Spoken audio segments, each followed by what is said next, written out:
ప్రస్తుతం తెలంగాణలో రాష్ట్రం అంతా ఒకవైపు చూస్తున్నారు. అది ఎక్కడ అంటే జూబ్లీహిల్స్ ఉప ఎన్నిక.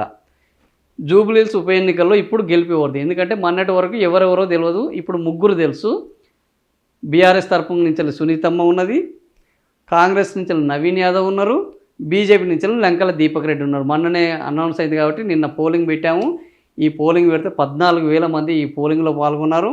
71% మంది బీఆర్ఎస్ సునీతమ్మ గెలుస్తుంది అని వాళ్ళ అభిప్రాయం చెప్పారు.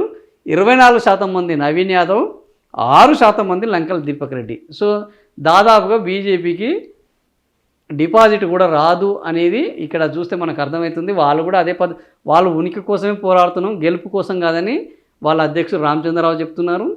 సో నవీన్ యాదవ్ సీరియస్గా ప్రయత్నం చేస్తున్నారు. అయితే కాంగ్రెస్ ప్రభుత్వం మీద ఉన్న వ్యతిరేకత నవీన్ యాదవ్ అది ఒక పెద్ద ఇబ్బందిగా మారింది.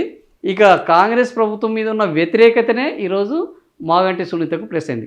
బీఆర్ఎస్ మీద ఎందుకు ఇంత అభిమానం అంటే బీఆర్ఎస్ చేసింది ఏం లేదు, బీఆర్ఎస్ ఏమి చేయలేదు. వాళ్ళకి కొత్తగా వాళ్ళు గత 9.5 ఏళ్ళను చేశారు.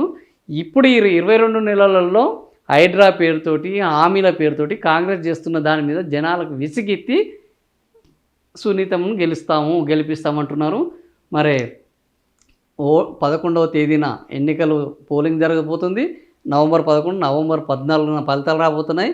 ఈ ఫలితాలు మన పోళ్ళు ఒకే రకంగా ఉంటాయా లేదా అప్పుడు మీకు తేలుతుంది.